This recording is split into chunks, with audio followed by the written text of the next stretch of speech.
a todos ustedes por haberse presentado y haber tenido la valentía de desafiar este tiempo tan pésimo, ¿verdad? Y no hacer oídos a los cantos de sirena, es una forma de referirme al fútbol, ¿verdad? Hoy es un día un poco especial. Bueno, quienes de ustedes hayan visto el título de la conferencia, pues pueden caer en la tentación de pensar que vamos a tener una charla que se va a atacar a Darwin, ¿verdad? Pues yo creo que nada de eso, ¿no?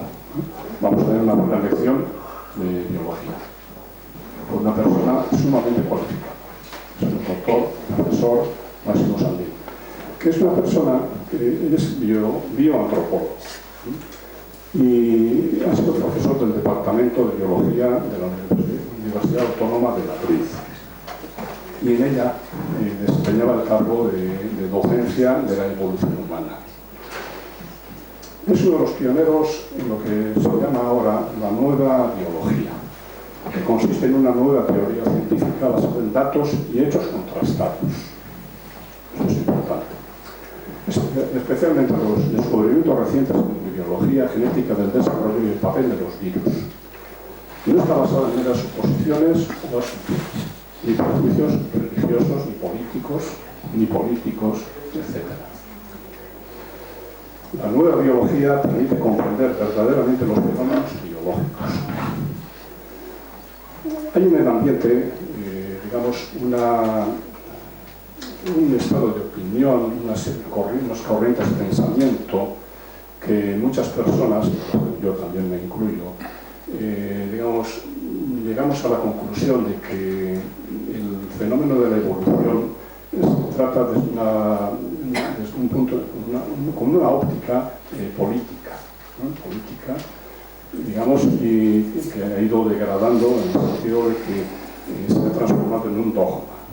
Un dogma, como todos los dogmas, pues, puede haber valido en una época histórica, pero hoy en día, con todo lo que se ha aprendido desde los tiempos de Darwin, es difícilmente sostenible. Máximo Sandín rechaza la teoría darwinista, de acuerdo. Pero para el profesor la vida es un fenómeno de la más alta complejidad, ¿no? Y ahí viene el título de la conferencia. La evolución como, digamos, un fenómeno relacionado con la complejidad de los sistemas vivos. Esto no significa reconocer las intrincadas relaciones entre los numerosos elementos que componen los organismos vivos, sino el hecho de que solo se puede hablar de vida en su forma más elemental cuando todos estos elementos ya están en una interacción coordinada y produciendo la funcionalidad del sistema. No se trata de reconocer la vida como algo demasiado complicado para producirse de forma natural, que era la discusión del siglo XIX. Si os acordáis, la vida tiene que haber un hacedor, porque de forma natural no puede haber vida, es demasiado compleja. La historia aquella del relojero, se encuentra un reloj por el campo, tiene que haber un relojero que lo ha hecho, ¿verdad? Pues se predicaba lo mismo de los seres vivos. No se trata de eso. No se trata de eso. Sobre un fenómeno mucho más complejo de lo que Darwin pudo llegar incluso ni a soñar. El profesor Máximo Sandín ha planteado estas alternativas en numerosísimas publicaciones y libros. La lista de libros es apabullante, es tremenda. Entonces yo no voy a dar un par de ellos o uno. Hay una web que es one.es, máximo.sandín, y ahí tenéis todos los libros y todas las publicaciones. Y yo conozco bien, en fin, pensando la evolución, pensando la vida. Yo no tengo formación biológica, ni bioquímica, ni genética, ni nada, pero bueno, como ciudadano, pues tengo, digamos, me honro. He gozado leyendo ese libro, pensando la evolución, pensando la vida. Porque la lista, y esto no es nada más que un extracto, es una página entera que no voy a leer. Bueno, como no se trata que yo siga hablando, sino que el profesor Sandín desarrolle sus ideas, pues os dejo en sus manos. Yo le agradezco especialmente su presencia aquí, porque me confesó que tenía la intención de no continuar, no dedicarse tanto a las conferencias. Y tenemos una suerte enorme aquí en la Universidad Popular. Hay varias personas que han estado 2 años esperando atender de aquí con nosotros. Bueno, pues con él os dejo. Muchas gracias.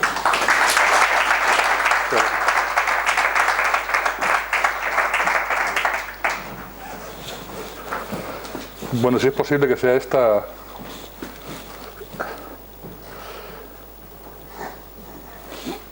Caray. La última conferencia. Mira que me gusta dar clase y mira que me gusta... Pero llega un momento en que acabas cansado. Acabas cansado de machacar.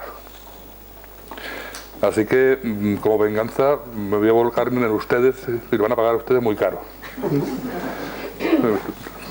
Quiero agradecer primero a la asociación su invitación, las amables palabras que me han dedicado. Y a ustedes les quiero decir que les pido disculpas por el tostón que les voy a dar.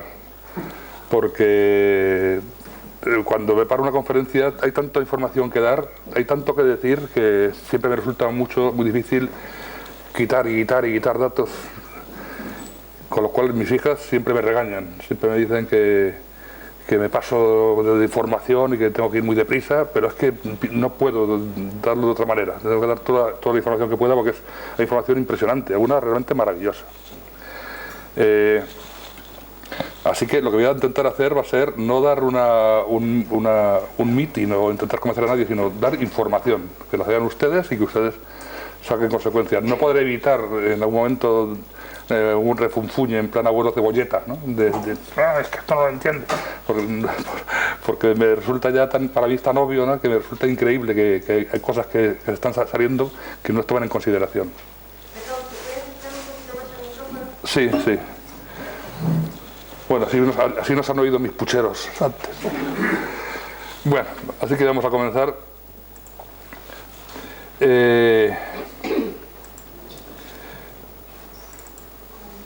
Perdón. Mis hijas siempre me dicen que ponga mi página web cuando doy una conferencia para que los que quieran ampliar de formación, y hay abundantísima, tanto artículos, estos artículos de aquí son artículos míos, estos míos, libros, y luego aquí hay una lista de artículos importantísimos de Nature y de Science aquí debajo. Mis hijas no sé si me dijeron que lo pusiera al final de la conferencia al principio, pero vamos, como siempre me regañan y ya vengo regañado, pues yo la pongo aquí Bueno, pues vamos a empezar con una ligera indicación sobre lo que es la ciencia. El pensamiento científico consiste esencialmente en saber examinar los problemas desde diferentes ángulos y en investigar las explicaciones de los fenómenos naturales y esenciales, sometiéndolos constantemente a un análisis crítico. Declaración sobre la ciencia y la utilización del conocimiento científico de la Conferencia Mundial sobre la Ciencia, la UNESCO y el Consejo Científico Internacional. Es decir, la ciencia no es saberse unas cosas y repetirlas como un papagayo de Morieta, sino todo lo contrario. Reconocer que estamos lejos de conocer todo y seguir profundizando y seguir buscando los puntos débiles de las teorías. ¿De acuerdo? Bien. Pues aunque no voy a meterme mucho en la crítica a Darwin, lo cierto es que cuando se intenta plantear una teoría, un modelo nuevo, lo primero que hay que hacer es el modelo convencional, ver los fallos que tiene y ver por qué no es suficiente para explicar la realidad. Entonces vamos a hablar ligeramente del tema. Esto pertenece al año 2009, que fue el cincuentenario del origen de las especies, y el machaque en la prensa de Copérnico, Newton, Darwin, le falta Galileo, fue un machaque impresionante. La historia los ha definido como auténticos gigantes de conocimiento científico. Se atrevieron a desafiar las creencias populares, o sea, que hicieron cosas que antes se creía todo el mundo y los desafiaron con el fin de servir al progreso de la humanidad, y la ciencia se lo ha pagado inmortalizando sus nombres para la posteridad. Hoy en día se han convertido en la huella y el símbolo del poder del conocimiento. Bueno, pues esto no es muy cierto. Cuando Darwin escribió El origen de las especies, luego leemos el título completo, la evolución era conocida y estudiada en el continente, como dicen los ingleses, desde 100 años antes. y también se estudiaba en Inglaterra. Buffon con la historia natural, en el 1749-69, Lamarck con teoría zoológica, que fue un libro absolutamente fantástico en el que predijo una gran cantidad de conocimientos actuales, como la epigenética, la transferencia horizontal, un montón de fenómenos que él lo explicaba de una manera intuitiva y que ahora se ha comprobado que existe realmente. La influencia del ambiente sobre los organismos. Cuvier con las investigaciones de fósiles, que hablaba de que había cataclismos y apariciones bruscas de nuevas morfologías. Él no decía que eran creaciones divinas, sino que él podía explicar cómo aparecían. Gaufreau-Saint-Hilaire, que estudiaba la evolución con experimentos en embriones de pollo. Él decía que la evolución tenía que producirse por cambios en el proceso embrionario. El paso de pez a ave, de trápodo a ave, se tiene que producir forzosamente por cambios en la forma en que se construyen los órganos, cambios en el fenómeno embrionario, y él estudiaba sometiendo los embriones a agresiones ambientales y veía las teratologías que surgían, las deformaciones que surgían. Frédéric Gérard, que puso claro que había una diferencia real entre lo que llaman microevolución, que en realidad es variabilidad, y la macroevolución, que son los cambios de organización. Henry George Brown, investigaciones sobre la ley de la evolución del mundo orgánico, en el 56, que decía que el registro fósil era saltacionista, habían saltos bruscos y apariciones bruscas de nuevas morfologías. El tema de que han contado de que Darwin descubrió la evolución es bastante falso. Lo que sí tiene cierto es que el libro El origen de las especies tuvo mucho éxito en la Inglaterra victoriana, en la época de máximo esplendor colonial británico y de la expansión de la revolución industrial, fenómenos que habían provocado tremendas injusticias en todo el mundo. Y este libro pues vino de alguna forma a dar una pequeña justificación de la realidad, sobre el origen de las especies por medio de la selección natural o la preservación de las razas favorecidas en la lucha por la vida. Entonces, tuvo un éxito gigantesco entre la gente acomodada, evidentemente. Los obreros no sabían ni leer, no compraron el libro. Entonces, para tener una idea de qué se basa este libro, hay mucho que hablar sobre el tema. Voy a hablar muy ligeramente, muy superficialmente, pero con algunos datos para que tengan una idea de por dónde van las cosas. Esta es una página, no sé si era de Harvard, he dejado de dar clase de tiempo, pero ya no me acuerdo muy bien de algunas cosas, una universidad muy importante americana, entendiendo la evolución, y hablan de Darwin y Wallace, que dicen que los dos descubrieron la evolución al mismo tiempo. Y dicen, interesantemente, esto no lo dicen como crítica, lo dicen como una cosa lógica, ¿no? Lo dicen como para entender la evolución. Darwin y Wallace encontraron su inspiración en la economía. Un párroco inglés, llamado Thomas Malthus, por cierto, un señor muy desagradable, publicó un libro llamado Ensayos sobre el crecimiento de la población, en el que avisaba a sus paisanos ingleses de que la mayor parte de las políticas destinadas a ayudar a los pobres estaban condenadas al fracaso por el crecimiento permanente de la población. Es decir, que descubrieron la evolución, un fenómeno biológico que es absolutamente maravilloso, basándose en las ideas económicas, políticas de Thomas Malthus, cuyo libro le tengo, creo que lo tengo en mi página, una parte así, y para que vean ustedes qué individuo, qué cosas decía, de los pobres. Bueno, pero eso vamos a dejarlo en el aire, para que ustedes, si quieren profundizar, en mi página hay un apartado que pone Historia y Filosofía de la Ciencia, y hay artículos ahí muy interesantes al respecto. La teoría de la evolución actual, la moderna, realizada en la universidad, se basa en esto, en la genética de poblaciones. La genética de poblaciones se estableció como el núcleo teórico, el componente explicativo de la teoría de la evolución. La integración de la genética de poblaciones con otros programas de investigación evolutiva, tales como la biología de poblaciones experimental, la sistemática, la paleontología, la zoología, la botánica, dieron luz durante el periodo de 37 al 50 a la teoría sintética o neodarwinista de la evolución.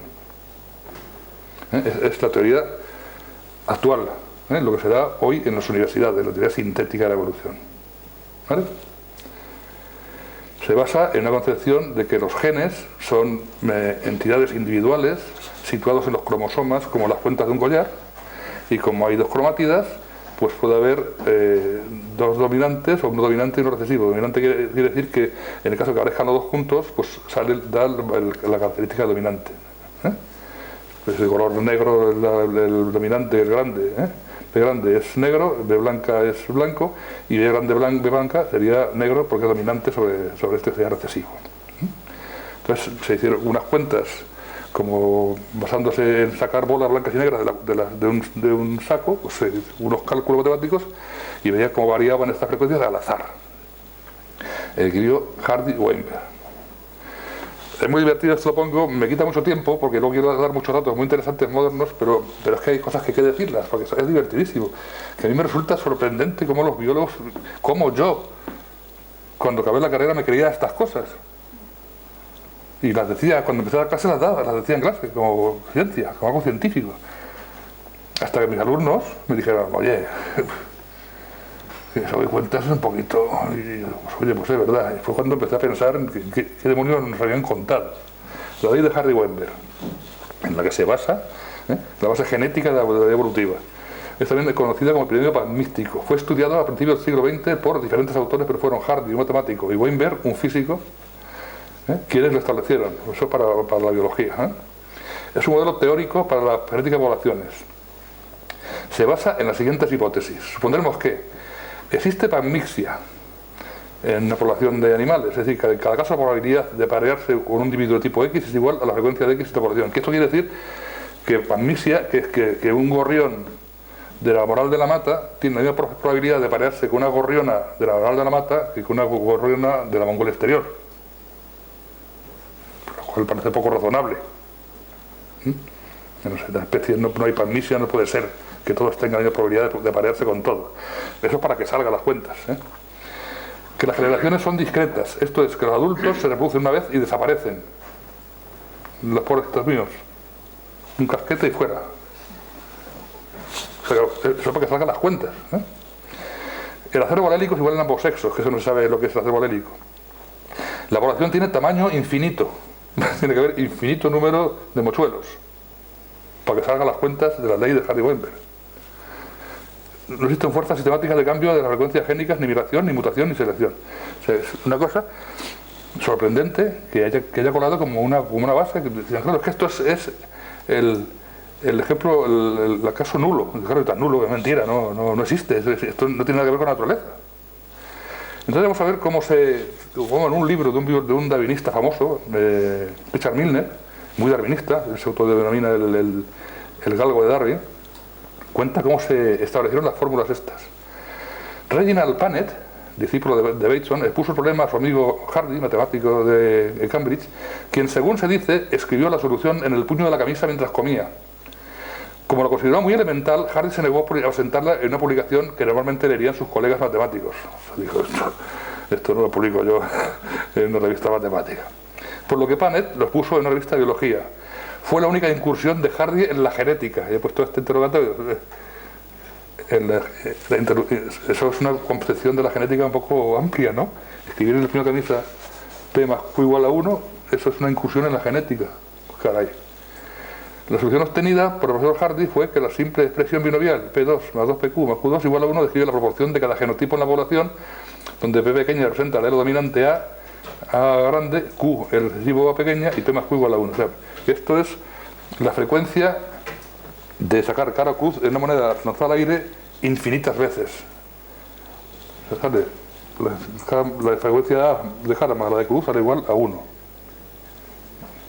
Un artificio inventado por un matemático, escrito en el puño de la camisa, P más Q igual a 1 mientras comía.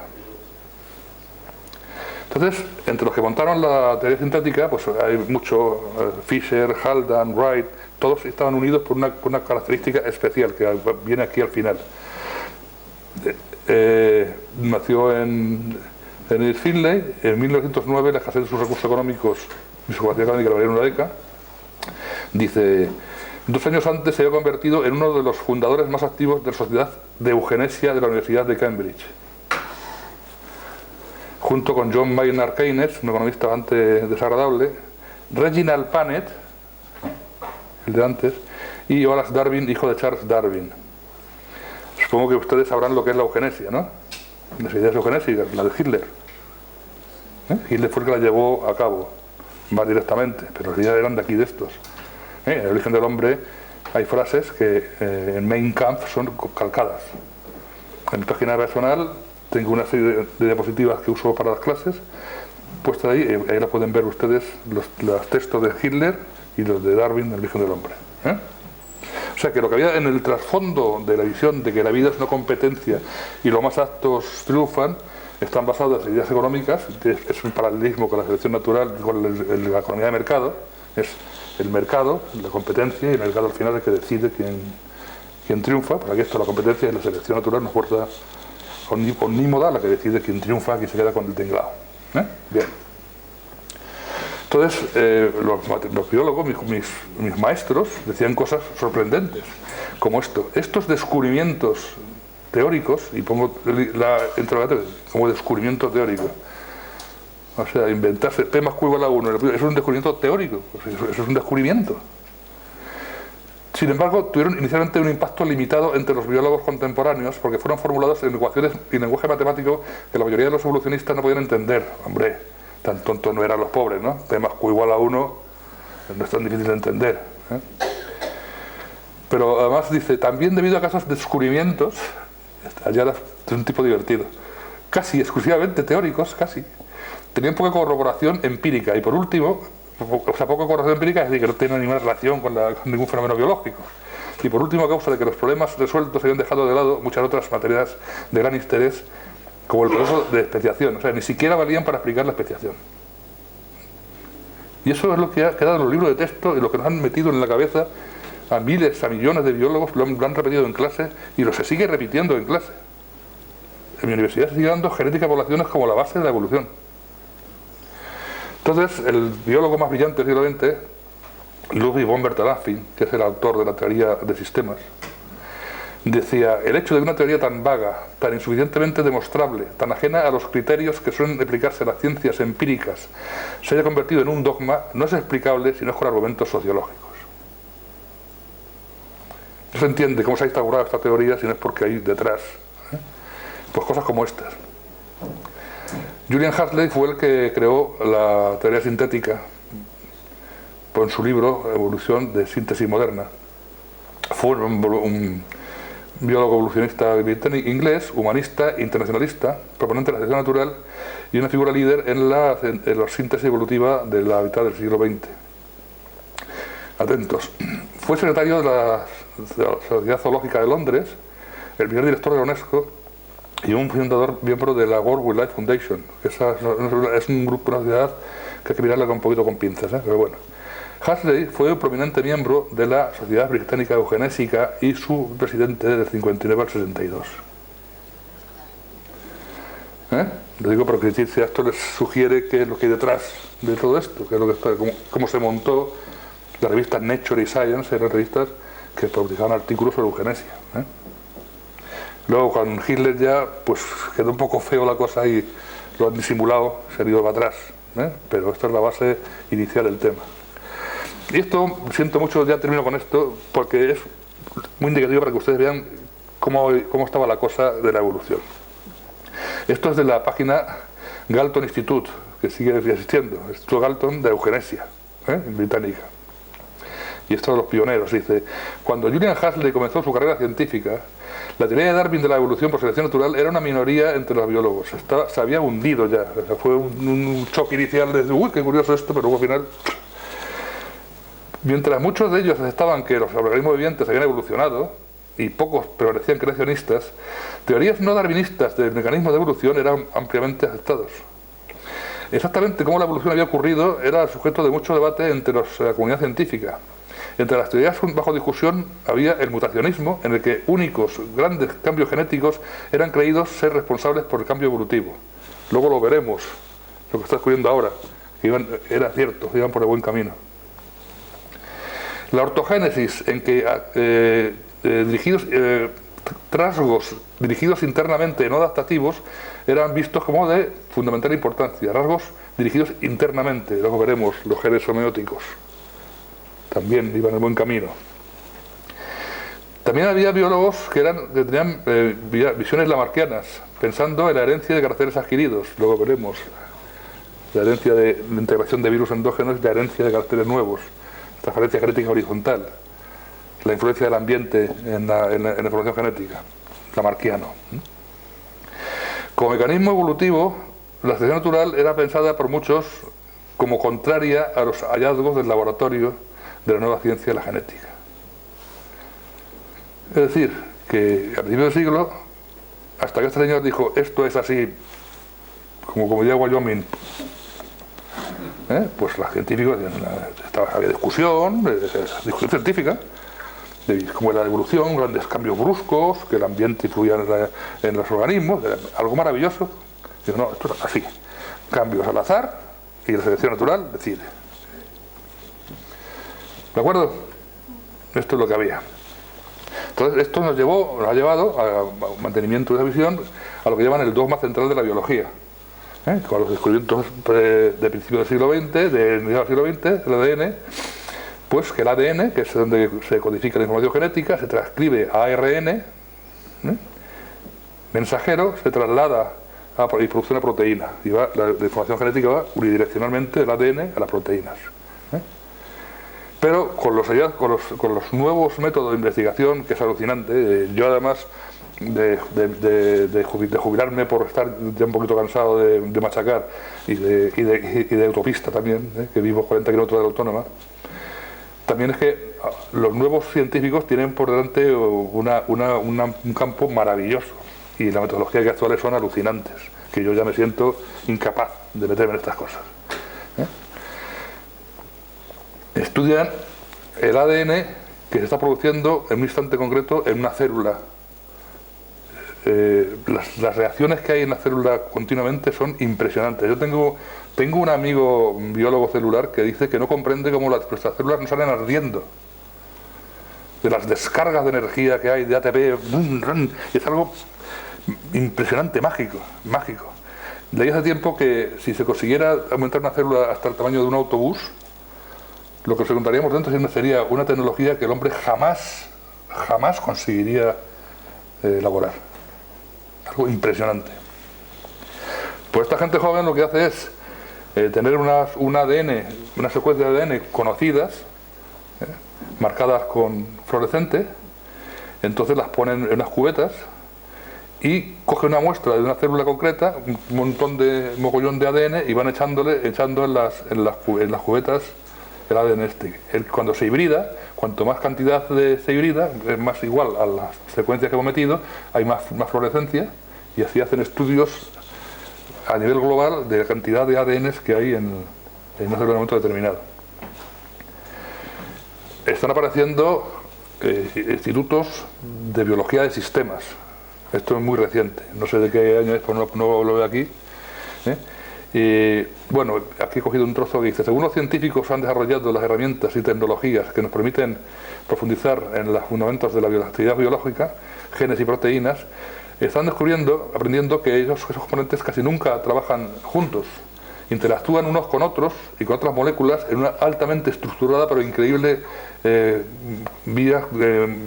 caminos complejos, similares a las complejas interacciones entre los incontables computadores de Internet.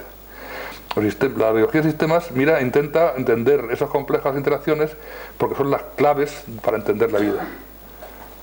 Es algo alucinante.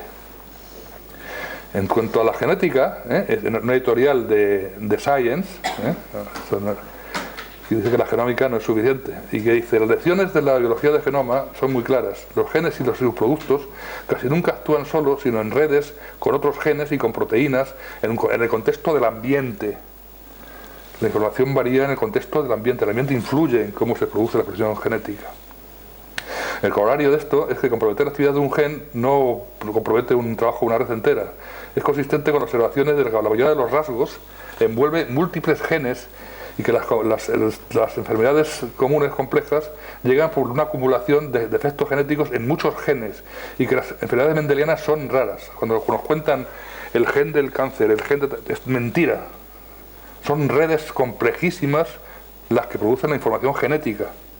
Es como una radio, los circuitos de una radio, que producen el sonido. No existe la lámpara del sonido, tú la quitas, esa lámpara y se calla, pero no, porque es que una cosa muy divertida es que se está estudiando la biología matando la vida. ¿Cómo se puede estudiar la biología matando la vida? Un gen, se estropea a un animalito, a un ratón, y tiene una enfermedad. Este es el gen de esta enfermedad. No, hombre, no. Para estudiar la vida hay que estudiarla viva, no matando la vida.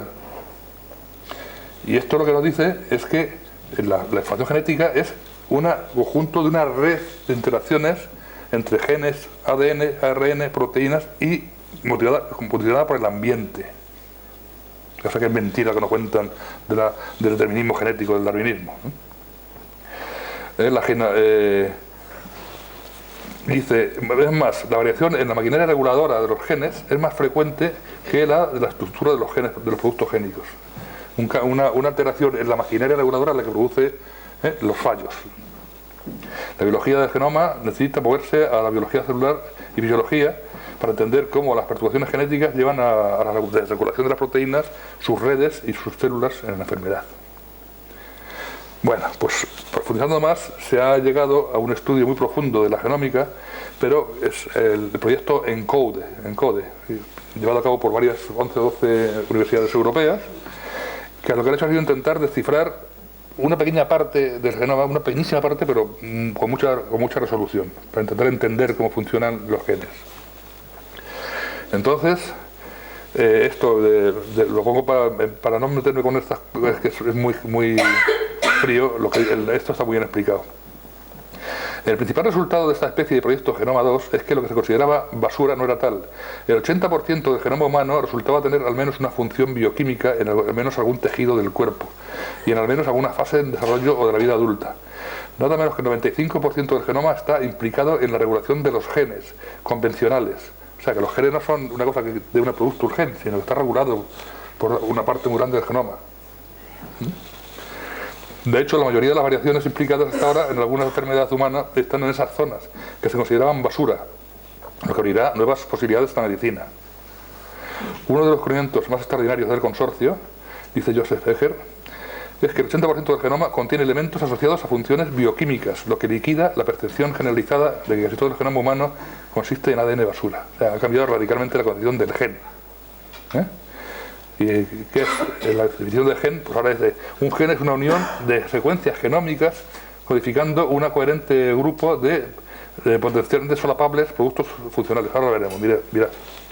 Esto es una secuencia génica. Hay un fenómeno que se llama splicing alternativo, por el cual los mensajeros que produce este gen quitan una cosa que se llama los intrones, que es unas partes que hay no codificantes, y se mezclan y se barajan produciendo el mismo gen distintos productos, distintas proteínas. Es decir, que los genes no es una cosa concreta, sino son trozos dispuestos por el genoma que se juntan y se mezclan, se barajan, produciendo cada secuencia muchas proteínas diferentes. Hay un gen de una mosca, de Drosophila, que produce 38.000 proteínas diferentes. 38.000 proteínas diferentes. O sea que ni siquiera es verdad, o sea, no es verdad un gen, un carácter, pero es que ni siquiera es verdad un gen, una proteína. Y este barajamiento de los genes se produce en función del ambiente, es el que dice cómo se mezclan para reaccionar al ambiente estas secuencias génicas. En cuanto a las coproteínas, que son las que reconocen estos factores, los que ponen en marcha los genes, dice: la mitad de las proteínas reconocen distintos motivos, distintas secuencias, desafiando nuestro entendimiento molecular de cómo las proteínas interactúan con sus zonas de ligamiento con el ADN. La complejidad en el reconocimiento del ADN puede ser importante en la regulación génica y en la evolución de las redes regulatorias transcripcionales. Son redes, no son genes. O sea, todo está cambiando radicalmente la visión que había. Además de eso, la parte que consideraban basura del genoma emite unas pequeñas moléculas de ARN, microARN, que como se pensaba que era basura, por la visión darwinista del gen egoísta, de la basura que estaba ahí puesta, pues no se hacía ni caso a esos microARN. Se tenían ahí, salían y se pensaba que eran productos de desecho del genoma. Resulta que regulan los genes. Son pequeños grupos de moléculas de ARN que bien el ARN mensajero se pegan a él y lo degradan, con lo cual el mensaje pues se pierde, inhiben la traslación del ARN a proteínas, o silencian los genes, se pegan a un gen y ese trozo lo silencian. O sea que está todo regulado, los genes regulados desde fuera, desde lejos. Bastante impresionante. Esto es, lo saqué de una página china en un momento en los microRNA funcionando en una célula. O sea, es realmente impresionante, es radicalmente diferente a lo que nos han contado, a lo que veían los científicos. Están surgiendo conocimientos impresionantemente diferentes.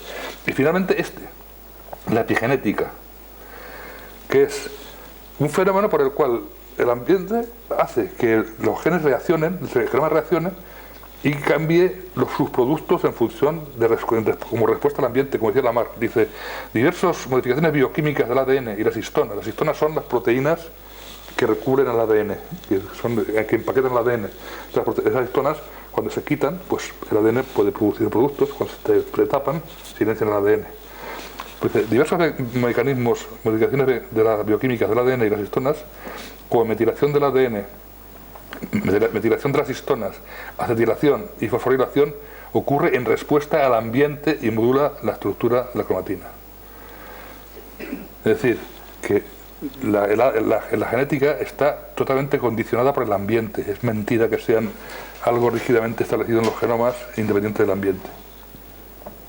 Entonces, en Nature, en el 2006, salió un artículo que decía: cuanto más expertos son los científicos en genética molecular, menos sencillo es estar seguro sobre qué es, si es que es algo un gen. O sea que se acabó la idea de A, P, Q, eso no tiene ni la menor relación con la realidad. Entonces voy a contarles una cosa que fue una conferencia que di en una clase en mi universidad. Me invitó mi sucesor, porque hablaba mucho de mí a los alumnos, para que le diese una clase, y chicos de cuarto y de quinto. Pero claro que entran a esas clases después de haber dado genética de poblaciones y de haber estado en todas las otras asignaturas que siguen dando el darwinismo como algo absolutamente indiscutible. Entonces, después de enseñarles estos datos que les enseñé a ustedes, les puse esto. El silogismo es una forma de razonamiento deductivo que consta de dos proposiciones como premisas y otra como conclusión, siendo la última una inferencia necesariamente deductiva de las otras dos. Fue formulado por primera vez por Aristóteles en su obra lógica, recopilada como el Organon, de sus libros conocidos como primeros analíticos, en griego protoanalítica, en latín idioma en el que se reconoció la obra de Europa Occidental, analítica priora, el silogismo. A ver, y les enseño un silogismo. Proposición 1. La genética de poblaciones es el núcleo teórico, el componente explicativo de la teoría darwinista de la evolución, ¿no? Eso que he cogido, eso que hemos enseñado antes. Eso está cogido de una página de una universidad española. Proposición 2. Los datos científicos demuestran que las bases de la genética de poblaciones son absolutamente falsas. Conclusión. La teoría darwinista de la evolución es absolutamente falsa.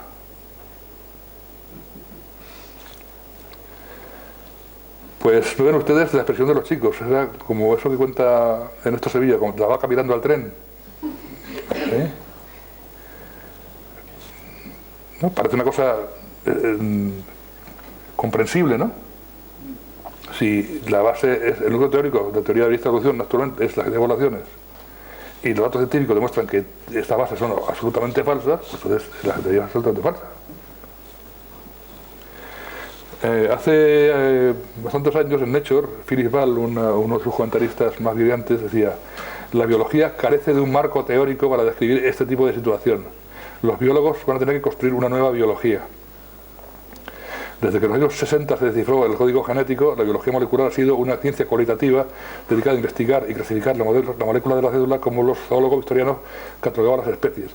Son descubrimientos que van apareciendo y ahí se quedan, sin que nadie los integre, pero hace falta una teoría que integre estos conocimientos nuevos. Si no, no valen para nada en absoluto. Porque se hacen cosas sin sentido, porque no se conoce qué significa que estén ahí. El genoma humano marca la combinación de este esfuerzo. Ahora se necesitan modelos y teorías que ayuden a lograr que la inmensa fortuna de datos que se han acumulado, cobre sentido. Bueno, vamos a empezar a dar datos ahora. Es lo que se ríe mi hija, que ya me ha regañado porque te enrollas mucho y luego cuando llegan los datos no tienes tiempo. Pero vamos, cuando ustedes se cansen me lo dicen y yo paro, ¿eh? Pero es que creo que era conveniente esta introducción, ¿no? Cuando dijeron que habían secuenciado el genoma humano, lo que habían secuenciado era realmente esto, el 1,5% del genoma. El genoma humano ha sido secuenciado. Resulta que es el 99% igual que el del chimpancé. Joder. Y el 95% igual que el del ratón. Joder. Entonces hay algo que no cuadra, ¿no? El 45% igual que una planta de cuneta. Aquí hay algo que no cuadra. Entonces, ¿cómo puede ser que seamos tan diferentes si nos diferenciamos nada más de un ratón en un 5%? Pues claro, porque el genoma no es esto, el genoma es todo esto. Y la visión que tenían antes los darwinistas eran, y disculpe que me dirija a ellos como los darwinistas, pues el darwinismo era así, era que esto, lo que no se conocía era basura. Tiene también un componente cultural muy arraigado, lo que no se conoce es basura, es rubbish. Resulta que esto de aquí son retrovirus endógenos, virus que han integrado sus secuencias en el genoma, están metidos, luego veremos cómo el 9% del genoma es mucho más, muchísimo más, pero vamos, en aquella época se consideraba que el 9% eran virus endógenos, es decir, que tenemos más retrovirus endógenos que genes en el genoma. Transposones son elementos móviles que cambian de un sitio a otro como respuesta al ambiente. Lina y sine son cortos y largos trozos secuencias repetidas por el genoma. Y esto que decían basura pues eran transposones, elementos móviles, virus endógenos. Y resulta que todo esto es lo que controla a los genomas. Somos tan diferentes los ratones porque todo esto, aquí hay diferencias que producen que la expresión de los genes sean diferentes. Los retrovirus son así como están en los cromosomas, en un cromosoma estirado. Tienen dos zonas terminales LTRs y luego tienen los genes EMB, que son los genes que fabrican la envuelta del virus. La endo es la endonucleasa, una proteína que hace que el virus sea capaz de abrir el ADN e integrarse en el ADN. La transcriptasa inversa, RT, es la que hace traducirse de ARN a ADN, y la proteína del virus y la proteína de la cápside del virus. Se está viendo cada vez más que todos estos componentes se expresan en los organismos en los que están los virus metidos. Luego hay los transposones, que son de origen viral, elementos móviles, que han perdido, han perdido el gen EMP de la envuelta. Y luego los line y sine, eso lo habíamos visto, pues son también de origen viral, que han ido perdiendo trozos hasta quedarse ya con trozos muy pequeños. O sea que se puede decir que la inmensa mayor parte del genoma humano proviene de virus.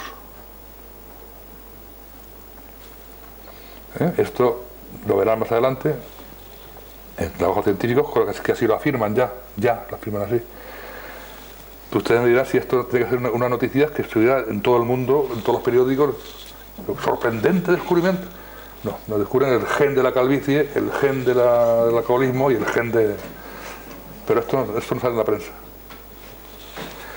Los elementos móviles, pues hay retrotransposones, que he dicho que eran descendientes de retrovirus, que tienen la capacidad de transcribirse a ARN, y con la transcriptasa inversa se transcribe a ADN y se integra en otro sitio del cromosoma. Con lo cual se produce una duplicación. Cuando hablan de duplicaciones de los genomas es porque son estos retrotransposones, y suele ocurrir siempre como respuesta a alguna agresión ambiental. Y los transposones lo que hacen es saltar de un sitio a otro del genoma y producen las translocaciones que nos contaban en las clases de genética. Los transposones también son de origen viral, se ha visto, de un virófago, el origen de los transposones.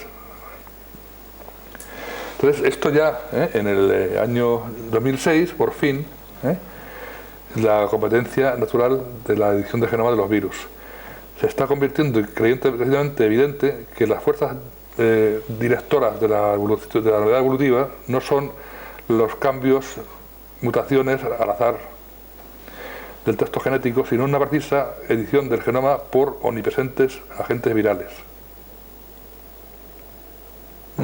Incluso los no codificantes repetitivos ADN secuencias, que eran interpretadas como antiguos restos de estados evolutivos, son reconocidos como de viral origen, y cruciales para la regulación y las funciones constitucionales del vocabulario estructural de las proteínas. O sea que incluso el ADN repetido, que parecía que era basura, también se está viendo que es una parte fundamental de la regulación de los genes. Es algo absolutamente maravilloso, complicadísimo, complejísimo y diferente a lo que le han contado. Se ha visto, pues, basura genética como una fuerza evolutiva. Los elementos disponibles fueron en su tiempo despreciados como sin uso, pero están emergiendo como unos fundamentales jugadores en la evolución. Sus interacciones con el genoma y el ambiente afectan a cómo los genes son trasladados en rasgos físicos. Sobre el papel de los elementos repetidos en un contexto de un sistema genómico epigenético unificado. Dice, el propósito de este es un artículo muy divertido, se ve que estaba un poquito cabreado cuando había descubierto el engaño, ¿no? Dice, el propósito de este paper es criticar, examinar críticamente el egoísmo, los efectos evolutivos y la funcionalidad de los elementos repetidos. Se presenta el argumento de que la hipótesis del ADN egoísta, que digamos, Richard Dawkins es un ídolo de la gente joven, ¿no? El ADN egoísta, es actualmente un esquema narrativo que sirve para proteger las soluciones narrativas de la crítica, que esta historia es inestable y por tanto no es una hipótesis. Se arguye que es necesario un nuevo marco conceptual para entender los papeles del ADN repetitivo en los sistemas genómicos y epigenéticos, y que las narrativas neodarwinianas han sido el fundamental obstáculo para comprender los efectos de estos enigmáticos componentes de los genomas. Que el papel del darwinismo ha sido un entorpecimiento para comprender los fenómenos de la naturaleza. Sigue siéndolo, porque esto por ahí es como si existiera. El impacto de elementos de la evolución de los mamíferos, y esto quiero enseñárselo porque es muy divertido. Un estudio reciente muy bonito del 2004 que está viendo el de los genes codificantes de proteínas que también son de origen viral. Secuencias codificantes de genes funcionales derivados enteramente de elementos móviles. Habla de que la cititina a veces es hecha con el gen envelope de un retrovirus endógeno. Es muy curioso, luego lo veremos más adelante. Es un trabajo muy interesante y a ver qué les parece esto. Al final del trabajo dice lo siguiente: otros trasquitos, otras secciones codificantes transcritas aparentemente derivadas de elementos móviles. La tabla 4 es una lista de 49 ejemplos de transcritos observados, de los cuales las secuencias codificantes han sido determinadas por programas de computadora. Y estas secuencias codificantes están hechas de elementos móviles al menos en un 80%. Voy a leerlo despacito. Esta colección fue hecha corriendo el programa RepetMasker contra los datos de NCDI. Hay dos librerías de datos genéticos, que es la NCDI y la ay, se me olvidó la otra. Bueno, son colecciones que están teóricamente para que todos los científicos tengamos acceso a ellas. NCDI Ensemble. Entonces fue corrida sobre esta librería de genes y los pusieron allí. Y dice, pero cuando chequeamos en marzo, todos los transcritos marcados habían sido quitados de la colección. Parece que alguien decidió quitar los que eran basura, lo cual en un sentido puede ser verdad, pero desde el punto de vista de este artículo deben ser considerados potencialmente utilizables y deben ser examinados. Los quitaron. Quitan la información sobre elementos móviles y virus endógenos de los genomas. Bueno, elementos móviles ya hablan, hay científicos que hablan de la evolución en el siglo XXI, que insisto que ustedes son personas cultas, interesadas, estarán sorprendidas de que estas cosas no se sepan, no se digan en ningún sitio, no se hagan por ninguna parte, en ninguna prensa, en ninguna revista. Pues dice que según nuestros conocimientos sobre elementos móviles se han introducido nuevas formas de pensar sobre el cambio hereditario. Los resultados de las secuencias han documentado varios tipos de alteraciones genómicas como puntos claves en la historia evolutiva. Alteraciones que son notables porque ellas aparecen en una única generación y afectan a múltiples características celulares y de organismos al mismo tiempo. O sea que los cambios evolutivos son cambios bruscos que afectan de golpe a muchas características del organismo. Transferencia horizontal de segmentos de ADN, fusión de células y simbiosis, duplicaciones del genoma, Los rápidos cambios multicarácter son fundamentalmente diferentes del suave acumulación de pequeñas reacciones al azar postuladas en las teorías darwinistas y no darwinistas.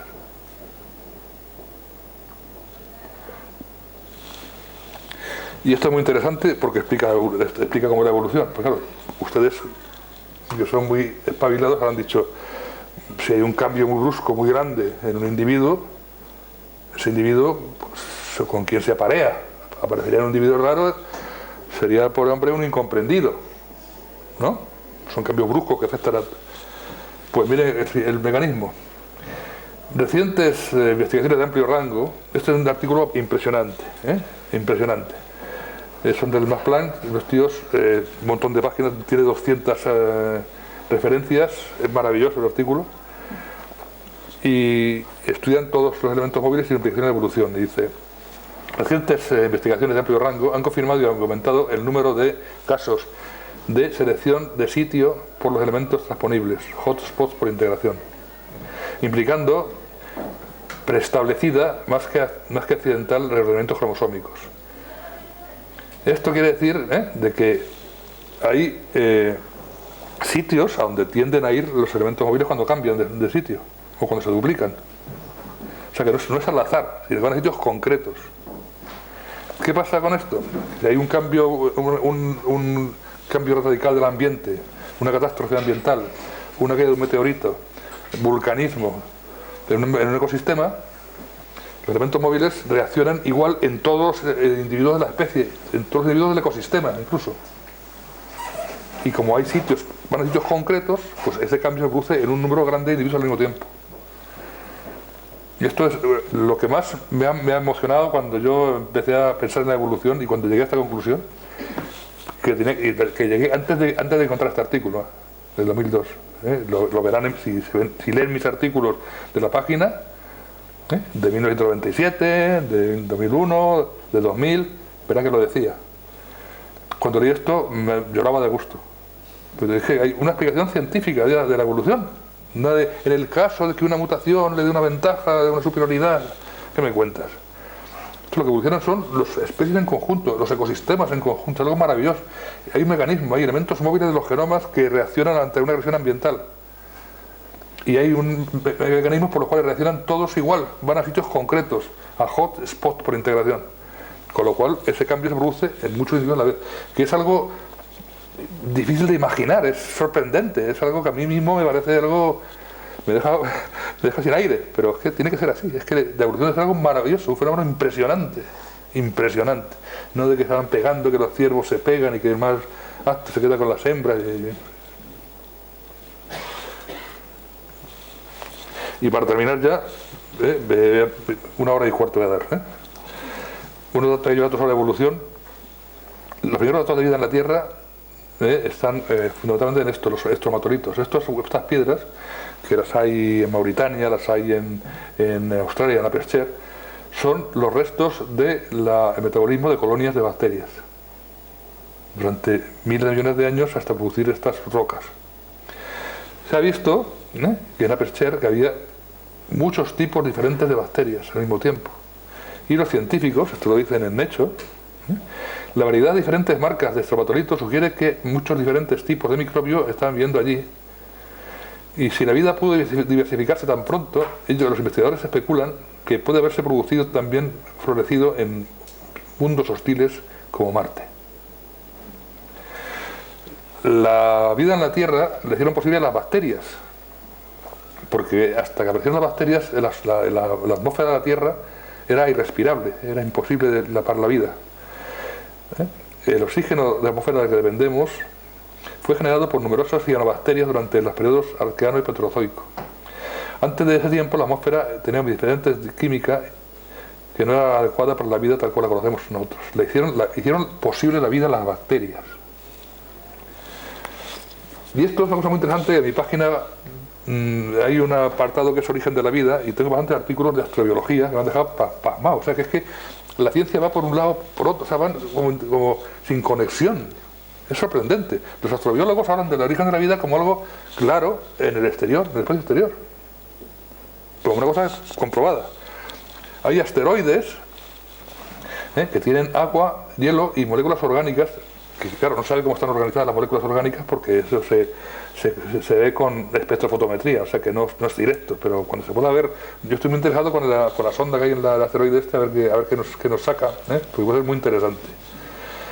Pues resulta que se ha comprobado que el agua de la Tierra proviene de asteroides que tienen hielo y materia orgánica, vienen ya con su paquetito.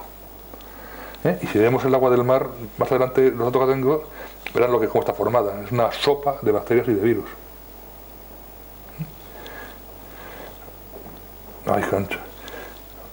Hielo y orgánicas en la superficie del asteroide 24 Temis, de febrero de 2010.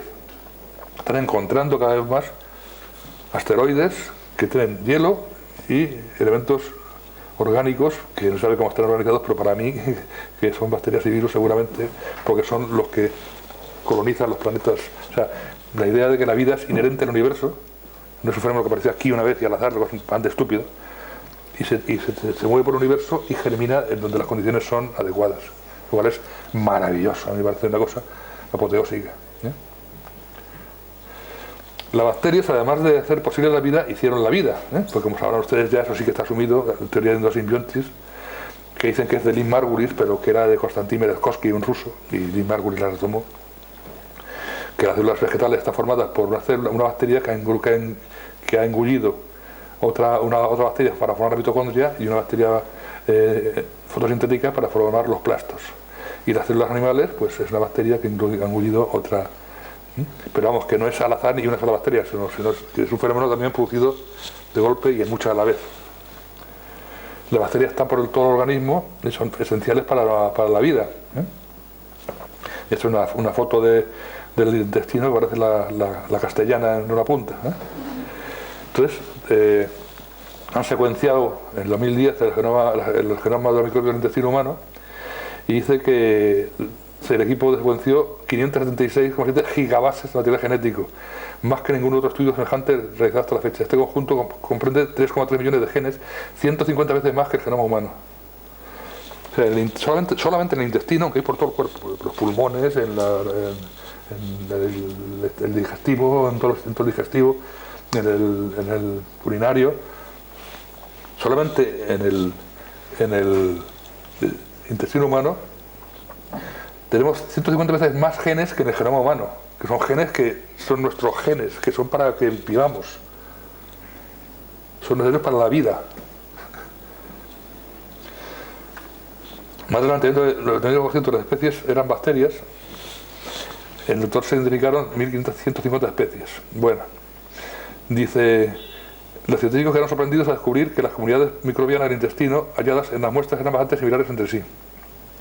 Pero es que además de las bacterias, en el intestino había virus. Donde hay bacterias siempre hay virus en una cantidad de 5 a 15 veces más que bacterias, que son los que controlan las poblaciones bacterianas, los que las controlan, los que intercambian información genética entre ellos, las controlan el número.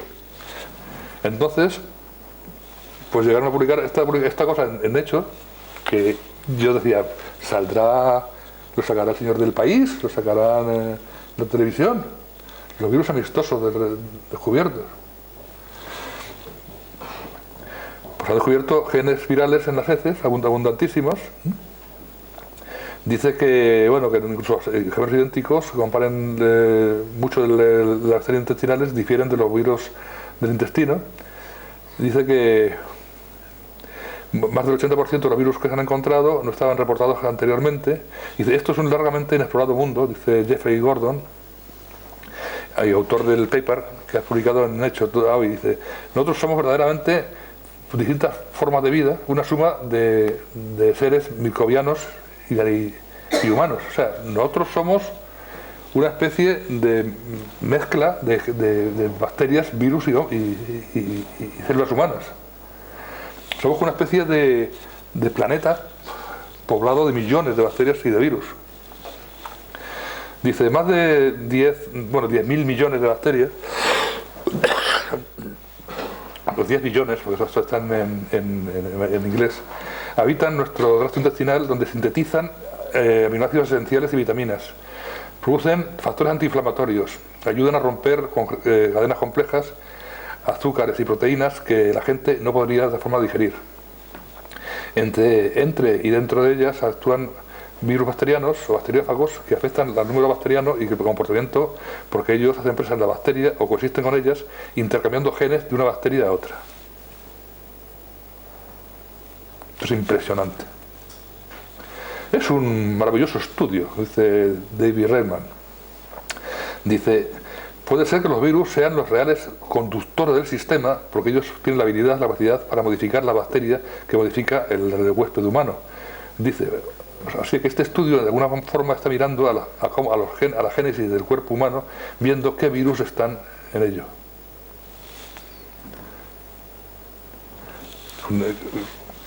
Le iba a traer un artículo del País de un científico hablando de los virus, metiéndonos miedo del virus del ébola, del virus de la gripe aviar, de lo que viene va a ser terrible los virus. Pues vamos a ver, si los virus son fenómenos esenciales de la vida, ¿qué nos están contando? Luego veremos, si tenemos tiempo, a qué me refiero. Y esto ya es la monda. Los virus del mucus, de las mucosidades, de los pulmones, que son fundamentales, está lleno de virus que nos producen una inmunidad, protegiéndonos de las bacterias que no tienen que estar allí. Están adheridos al mucus, tienen proteínas que le hacen adherirse a las mucosidades y eliminan las bacterias que no tienen que estar ahí. Nos están defendiendo al organismo. La revista Proceedings de la Academia Nacional Americana. En la piel tenemos colonias de bacterias que varían según la zona sea sebácea, húmeda o seca. Millones de bacterias que están en la piel y que tienen que estar ahí para mantener el equilibrio con las del exterior. Es decir, que somos, insisto, somos como una especie de planeta. Nosotros somos una especie de planeta poblado por millones de seres que están viviendo y trabajando y colaborando para que funcione el planeta. En la Tierra, por decir que hay millones de bacterias por gramo de tierra, y que ocupan un sinfín de nichos, purifican el agua, detoxifican los productos peligrosos y reciclan los productos de desecho. Restauran el dióxido de carbono al aire y hacen de nitrógeno de la atmósfera disponible a las plantas. Sin ellas, sin las atmósferas, sin las bacterias, los continentes serían desiertos, albergando más que algunos líquenes y nada más. En el aire hay tanta biodiversidad bacteriana como en la Tierra, al parecer.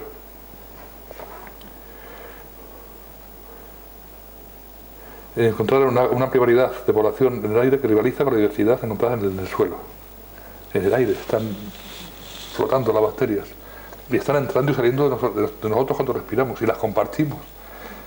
Mira, la bacteria que estoy respirando yo ahora, dentro de un rato la respirará el señor de allí, el señor de las gafas. Es que estuviéramos todos conectados. Es que es una vida conectada con un gran microorganismo. Se ha descubierto que bacterias que entran al digestivo acaban de producir el desarrollo embrionario de los mamíferos. Con imágenes cuantitativas tridimensionales revelan que un plexo de vasos interconectados se desarrolla en el intestino delgado de las vellosidades durante el periodo de desarrollo postnatal, que coincide con el ensamblamiento de una compleja sociedad de microorganismos indígenas del digestivo. Contribuyen a la creación, al crecimiento de las microvellosidades intestinales. Si se remueven del ratón, no les crecen.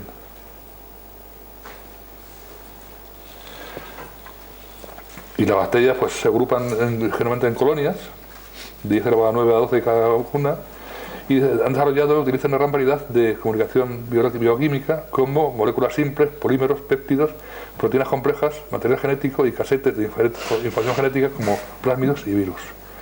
Las colonias de bacterias están interconectadas y reguladas por plásmidos y virus, y las bacterias normalmente, cuando están en su estado normal, de Escherichia coli, del colon, se están trabajando con su función normal y se hacen patógenas, aquí están, se ven tan bonitas y teñidas azules y cabreadas, intercambian información.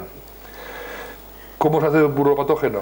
Cuando comparas los genomas, encuentras que las diferencias entre las patógenas y las no patógenas son y lotes de patogenicidad, parte de las cuales, cuando comparas los genomas, ves que inserciones repetidas y deleciones en ciertas partes del genoma contribuye a esta formación.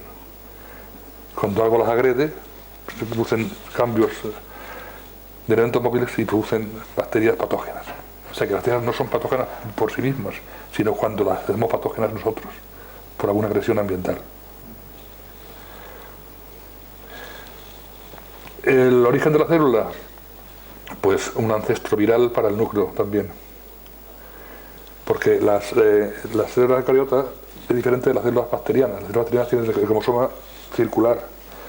La célula eucariota tiene los cromosomas lineales, la separación de la transcripción, de la traslación y los telómeros, los que empaquetan los finales de los cromosomas. Todo eso es de origen viral. Se ha comprobado ya directamente. Los telómeros y telomerasas también de origen viral. De ordenamientos genómicos mediados por retrovirus endógenos durante la evolución de los primates. Cambios evolutivos por los virus endógenos. Esto es muy interesante porque tiene mucho que ver con un tema muy importante que son los virus malignos y las vacunas. Expresión del desarrollo de retrovirus endógenos HRVR y K en tejido humano. Durante el desarrollo embrionario se están expresando y están produciendo sus proteínas, partes del genoma, virus endógenos, y se han encontrado los más altos niveles en cortes adrenal primitivo. Niveles elevados se han encontrado también en los siguientes tejidos en desarrollo: riñones, túbulos, lengua, corazón, hígado, el sistema nervioso central.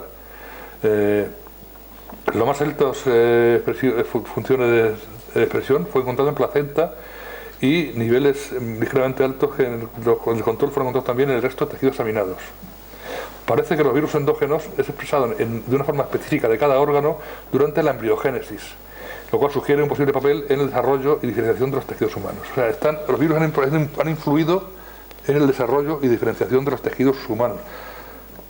Porque si las células humanas provienen de bacterias unidas, hace falta los programas embrionarios, y eso lo han traído los virus. También en tejidos ya adultos se han encontrado, dice que los tejidos humanos que no tengan transcripción de virus endógenos no se pueden encontrar, confirmando que los virus endógenos humanos son permanentes componentes del transcriptoma humano. Componentes permanentes del transcriptoma humano. Los virus endógenos son parte de nuestros genes. Hay virus endógenos que regularon la placentación, hicieron posible la placentación.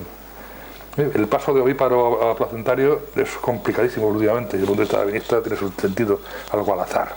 Tiene muchos componentes que están implicados, incluido el de producir leche, la placenta, la capacidad de que un organismo deje crecer a otro organismo ajeno dentro de él, una cosa complejísima. Pues se ve que hay virus endógenos que son los que hacen crecer la placenta. Producen la formación del sincitio trofoblasto. Virus endógenos. Y esto es muy divertido, que dice, el virus que nos hizo humanos, es como si fuera uno nada más, ¿no? Un equipo de investigadores de Canadá y Singapur acaba de descubrir, atentos, los restos de ADN de un antiguo virus que en la actualidad está mezclado con nuestro propio material genético, los pobres hombres. Bueno, es que el tema es que cada científico va por su cuenta, va por su lado, y nadie se preocupa de juntar todos los datos, pues les parece una cosa excepcional, el virus que nos hizo humanos. Dice, está mezclado con nuestro material genético, no es que esté mezclado, que está integrado en los genomas. Dice, debe por fuerza estar presente para que las células madres humanas sean pluripotentes. Si quitas ese virus, no se produce el desarrollo embrionario, la diversificación de las células. Me dirán que es una cosa bastante diferente de lo que nos han contado. Y lo que sigo diciendo, que tiene que haber algún motivo para que esto no salga en la prensa continuamente diciendo estas cosas. Bueno, pues la evolución de la vida se ha ido produciendo a base de grandes extinciones en masa y apariciones repentinas de nueva fauna y nueva flora. Repentina, brusca. Los científicos serios decían que eran remodelaciones radicales de la biota, no eran cambios graduales. En el ortopsíquico silúrico, en el devónico, aparecían repentinamente los nuevos organismos. En el cámbrico la primera aparición de la vida fue hace 540 millones de años, todos los grandes tipos de organización animal existentes ahora, de golpe, todos. No como nos han encontrado los darwinistas, que era como un árbol, sino todos de golpe. De hecho, también los peces aparecieron en el Cámbrico. Todos los grandes tipos de organización animal.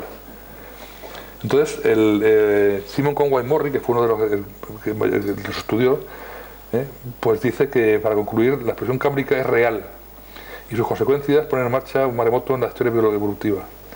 Mientras que el patrón de evolución es claro, o sea, aparecen repentinamente todos los tipos, los procesos implicados permanecen elusivos. Aquí hemos visto ya nosotros unos cuantos procesos que pueden explicarlo. Antes ponían la explosión, el árbol filogenético animal lo ponían así, unido por desde un antecesor común y ramificaciones. Lo que es divertido es que esto blanco quiere decir que no había ningún bicho ahí, con lo cual pues lo que había era lo que había. Y ahora en las universidades, en algunas universidades lo ponen así ya. O sea, en el Cámbrico aparecen todos los tipos grandes de organización, los moluscos, poríferos, braquiópodos, artrópodos, equinodermos, anélidos, semicordados y cordados, los nuestros, todos en el Cámbrico. Luego hay aquí unos cuantos bichejos así, gusanejos asquerosos, y esto igual. Platelmintos, estos que yo cuando di clase evolución los ponían como los primeros, porque eran muy primitivos, aparecieron en el Cenozoico, al final. Entonces, Otto Schindewolf, que es el paleontólogo más importante que ha habido en Europa nunca, por eso no lo conoce nadie, le han ocultado por completo, que era el tío más bueno que había. Según la teoría de Darwin, la evolución tiene lugar exclusivamente por la vía de pequeños y continua formación y modificación de especies. Nuestra experiencia obtenida de la observación del material fósil contradice directamente esta interpretación. Nosotros encontramos que la estructura organizadora de una familia o un orden no surge como resultado de modificaciones continuas en una larga cadena de especies, sino más bien por medio de una repentina y discontinua remodelación del complejo tipo, de familia a familia, de orden a orden, de clase a clase. Los caracteres que cuentan para las distinciones entre especies son completamente diferentes de los que distinguen un tipo de otro. En lo que se ve en el registro fósil es que las grandes remodelaciones aparecen de golpe. Y esto, pierdo mucho tiempo con estas cosas, porque quiero ponerlo. Ayala, que era un genetista español que se fue a Estados Unidos, cuando era joven, escribió un libro con Valentine, cuando era honesto, que decía: los orígenes evolutivos de los taxones superiores son poco conocidos. La posibilidad de que las brechas tengan como causa la extinción de intermedios se convierte cada vez en más inverosímil. La mayor parte de los órdenes, clases y filos aparecen de repente y normalmente con todos los caracteres que los distinguen. Estamos obligados a concluir que la mayor parte de los taxones realmente nuevos que aparecen repentinamente debieron de hecho de originarse repentinamente. 83. 2007. Charles Darwin completa la revolución copernicana que había dejado fuera el origen de los seres vivos. Copérnico, Galileo y Newton habían explicado los fenómenos naturales como resultado de procesos naturales. Darwin hace lo mismo respecto a los seres vivos. Todo se puede explicar por la selección natural. La evolución consiste en transformación gradual de unos organismos existentes en otros. 2007.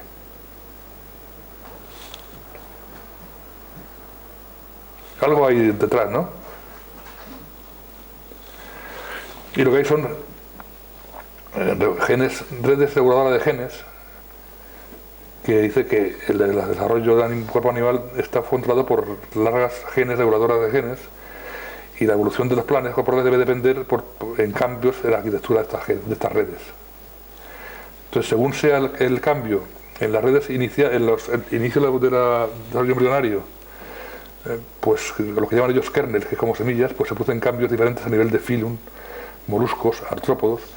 A lo largo del desarrollo embrionario, los cambios que se producen en fenómenos intermedios, alteraciones, despliegues de conexiones e interruptores, produce cambios a nivel de clase, orden, familia, del tamaño de las partes corporales. Y las alteraciones al final del desarrollo, pues es la especiación. O sea que la especiación, el fenómeno evolutivo se produce por cambios bruscos en el desarrollo embrionario. Hay un momento en el que se va hacia ave o se va hacia mamífero. Se ha comprobado que las nuevas especies aparecen de golpe. Han hecho estudios de más de 100 especies y han demostrado que las especies aparecen de golpe con respuesta a un cambio ambiental. Y el equipo dice: esto va contra nuestros fundamentos, porque la mayoría de nosotros tenemos una visión darwiniana de la especiación. Lo que estamos queriendo decir es que pensar sobre la selección natural como la causa de especiación es tal vez equivocado. Y eso también quiero ponerlo porque fue una cosa muy divertida. Este señor, Henry Guy, es un comentarista de Nature, de evolución, un tío muy majete. Yo sigo gordito, muy simpático, y tuvo un hijo. Entonces se puso emocionadísimo. Puso aquí la ecografía y estaba emocionadísimo con el hijo y se puso a pensar en la evolución.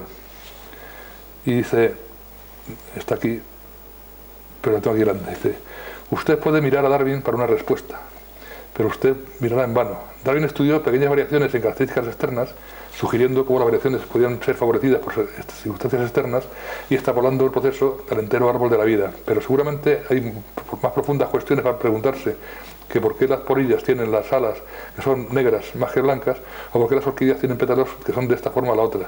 ¿Por qué las polillas tienen alas y por qué las orquídeas tienen pétalos? ¿Qué creó esas estructuras por primera vez? O sea, la evolución lo que importa no es porque son más grandes o más pequeñas, o blancas o negras, sino cómo se crean esas estructuras biológicamente. Me dice, la historia del darwinismo está sido tan completa que es un shock darse cuenta cuán vacía es la visión darwiniana de la vida, de la realidad. Es un shock darse cuenta cuán vacía es. Se tiró 5 meses sin escribir en Nature. Se descoló esto, y cuando yo no lo había escrito, dijeron, macho. Entonces, un chaval tengo más alumnos desde que estoy jubilado que cuando estaba en clase, porque me escriben continuamente el correo pidiéndome información o pidiéndome. Escribe uno, me dice, en el artículo sobre el origen del hombre usted hace referencia a esto, Guy, sobre Goethe, genomas y cómo se hacen los niños, de Nature. El enlace de la web no funciona. He escrito a Henry Guy, los chavales jóvenes son unos tíos más chulos que escriben al científico directamente. Y él me ha confirmado que está desaparecido. Y me pone, querido, he quitado el nombre, dice, estamos buscando por él, pero parece que ha desaparecido. Estaba en un viejo servidor, si lo encuentro te lo haré saber. Esto huele raro, pero es otro discurso. ¿Usted lo tiene en PDF? Pues sí, lo tenía en PDF. Es curioso cómo desaparecen las cosas más interesantes. Bueno, pues estos cambios repentinos de evolución están motivados, se ha comprobado que ha habido caídas de grandes meteoritos que separan un periodo de otro. Los periodos evolutivos se tienen los nombres por las diferentes faunas encontradas. Los paleontólogos pusieron los nombres diferentes porque encontraban faunas diferentes. Faunas diferentes, no individuos diferentes, sino faunas que cambiaban en conjunto. Se ha comprobado que están asociados con caídas de grandes meteoritos y erupciones volcánicas. Cámbrico ordovícico, odríco silúrico, devónico carbonífero. El KT, cuando la extinción de los dinosaurios, pues también hay de grandes cráteres, de grandes meteoritos y erupciones grandísimas. Luego se va viendo aquí mucho más. Es muy curioso porque en el terciario, en el que está Paleoceno, Eoceno, Mioceno, ahí también cada periodo está asociado directamente con caídas de meteoritos. Así. Aquí se ve mucho más, pero no porque hayan caído más que aquí. Aquí se ve más porque es más reciente el periodo, son hace 65 millones de años y están más visibles los cráteres de los meteoritos. Aquí están ya erosionados por la antigüedad. Pero está clarísimo que los periodos más evolutivos se van cambiando por grandes catástrofes ambientales. Esto Simpson, darwinista, decía, el más asombroso acontecimiento de la historia de la vida sobre la Tierra es el cambio que ocurrió en el Mesozoico, edad de los reptiles a la edad de los mamíferos. Parece como si el telón hubiese caído repentinamente sobre un escenario en el que todos los papeles habían sido desempeñados por los reptiles, especialmente en los dinosaurios, en un número enorme y con una variedad sorprendente, y se hubiera vuelto a levantar inmediatamente para componer de manifiesto idéntica oceanografía con un reparto enteramente distinto. Eso lo decía un paleontólogo honrado, que era como si hubiera caído el telón, ¡pum!, que es sorprendente, pero que es así. De hecho, pues el meteorito que cayó en el Golfo de México coincidió con una inversión de los polos magnéticos, y con lo cual durante un tiempo la Tierra no tuvo la protección de la magnetopausa, que es la que le protege de las radiaciones solares, con lo cual se vio la Tierra sometida a una enorme cantidad de radiaciones que, como se sabe, tiene mucha influencia en los genomas, producen lo que se conoce como estrés genómico, cambios de los genomas. Y estos cambios, por ejemplo, cuando en el desarrollo embrionario de la mosca y de los mamíferos, nosotros tenemos los genes amnióticos, que son los que producen las alas, los que producen, o sea, hay genes para las alas, genes para los ojos, genes para el abdomen, paquetes de genes completos.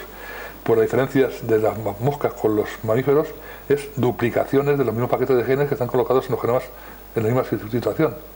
Y los que hacen las duplicaciones son, como sabemos, los retrotransposones, y que es como respuesta al ambiente. Es decir, que tenemos un mecanismo claro de la evolución por mecanismos de remodelación genética como respuesta al ambiente.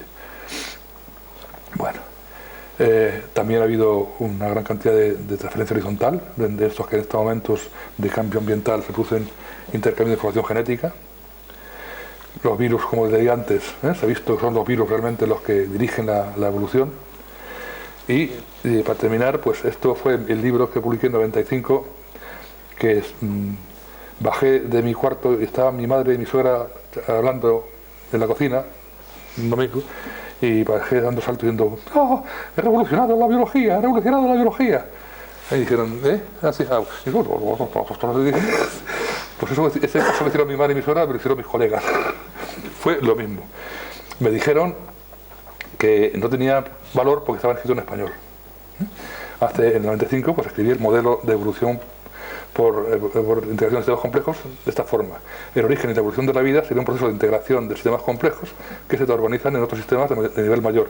Las unidades básicas serían las bacterias, que cuentan con todos los procesos y mecanismos fundamentales para la vida celular, cuyos componentes parecen haberse conservado con muy pocos cambios a lo largo del proceso evolutivo. Los virus, mediante sus mecanismos de integración genomosómica, serían los que, bien individualmente, bien mediante combinación entre ellos, introducirían las nuevas secuencias responsables del control embrionario, de la aparición de nuevos tejidos y órganos, así como la regulación de su funcionamiento, en el 95. Y como no venía en español, pues lo publicaron en alemán, que no sé si alguien se habrá dado cuenta de que existe. Pero la realidad de la vida es que es así. La vida se organiza en forma de sistemas complejos, que se organizan en sistemas de mayor complejidad, en los que todos sus componentes son necesarios para su funcionamiento.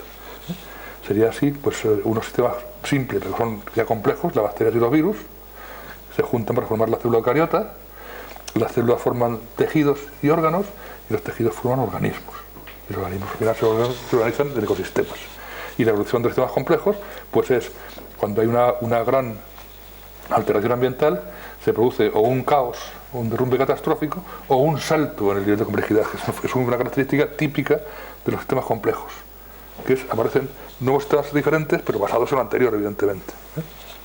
Así que, si miramos lo que hay en la Tierra, en los virus marinos, que hay 10.000 millones de virus por litro en el agua del mar, y que influencia muchos procesos ecológicos y biogeoquímicos, incluyendo ciclo de nutrientes, respiración del sistema, distribución de partículas por talla, tasas de caídas, biodiversidad de bacterias y algas, distribución de especies, control de bloom de algas, formación de sulfuro de dimetilo y formación y transferencia horizontal. El sulfuro de dimetilo producido por la actividad de los virus están en el mar, como son inertes, están flotando en el mar, y cuando las bacterias y las algas crecen indefinidamente, porque si tienen nutrientes pueden crecer indefinidamente, para que sería un peligro, porque cubrirían el mar, la superficie, y impedirían que el sol llegara al mar y matarían la vida debajo del mar. Pues los virus se los eliminan y dejan más claro el lago del mar para que pueda entrar el sol. Resulta que los productos derivados de esta degradación de las bacterias y las algas produce la nucleación de las nubes. O sea, conectan el mundo orgánico con el inorgánico. O sea que la Tierra es como un ser vivo, prácticamente. Y los virus están en la base fundamental, en la base de la pirámide trófica. Esto es la eliminación, son las bacterias, y los virus el agua marina. En el suelo, pues también hay de 5,3 por 10 elevado a 8 virus por gramo de tierra seca. Millones de virus por gramo de tierra seca. Y ya finalmente la NASA, que con todo lo de la astrobiología, es que parece que van por otro mundo, en la biología siguen buscando los negociatos y las patentes y las farmacéuticas y esas cosas, pues dice que los virus son las más abundantes entidades como la vida, parecida a la vida del planeta. estudios de los últimos 20 años por virólogos ambientales han cambiado significativamente nuestra visión del papel de los virus en la biosfera. Se está convirtiendo crecientemente evidente que los virus o partículas como virus son los fundamentales jugadores en la temprana vida de la Tierra y en la evolución de la vida y la ecología del actual. Virus, es decir, la gente de la vida. Y finalmente, en el 2007, Goenfeld y Wesse, dos virólogos fantásticos, pues hicieron un estudio de los virus y dice la imagen emergente de los microbios como colectivos intercambiadores de genes demandan una revisión de conceptos como organismo, especie y la evolución misma. El punto de partida es la transferencia horizontal, la no genealógica transferencia de genes de material genético de un organismo a otro, como de una bacteria a otra o de virus a bacterias. Igualmente excitante es darse cuenta de que los virus tienen un papel fundamental en la biosfera, tanto en términos evolutivos a largo término y a corto término. Trabajos recientes sugieren que los virus son un importante almacén y memoria de la genética de información genética de una comunidad, contribuyendo a la evolución, a la dinámica evolutiva del sistema y a su estabilidad. Por tanto, vemos como lamentable la convencional concatenación del nombre de Darwin con la evolución, porque otras modalidades deben ser consideradas. Es decir, que nos han enseñado a ver la naturaleza con ojos de gente sórdida, egoísta y cruel, de que la vida es una lucha permanente, de que hay unos más aptos y otros menos aptos, y que los más aptos tienen derecho a todo. Pero yo estoy seguro de que si hay una frase de la antigua sabiduría que dice no vemos las cosas tal como son, sino tal como somos. Y estoy seguro que la buena gente llegará un momento en que sea capaz de ver la naturaleza con la enorme armonía y la enorme belleza que tiene. Y esto es todo lo que quería decir.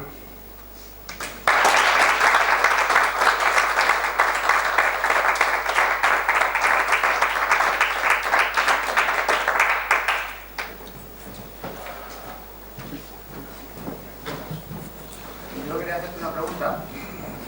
Hablas de los virus como si fuesen seres vivos. No, los virus, es que los virus no son yo hablo de los virus como, lo he escrito en algunos de mis artículos, como sus rutinas del proceso de la vida, son como paquetes de información genética, pero son inertes. Los virus pueden estar metidos en una roca, están cristalizados incluso muchos virus, son como cristales.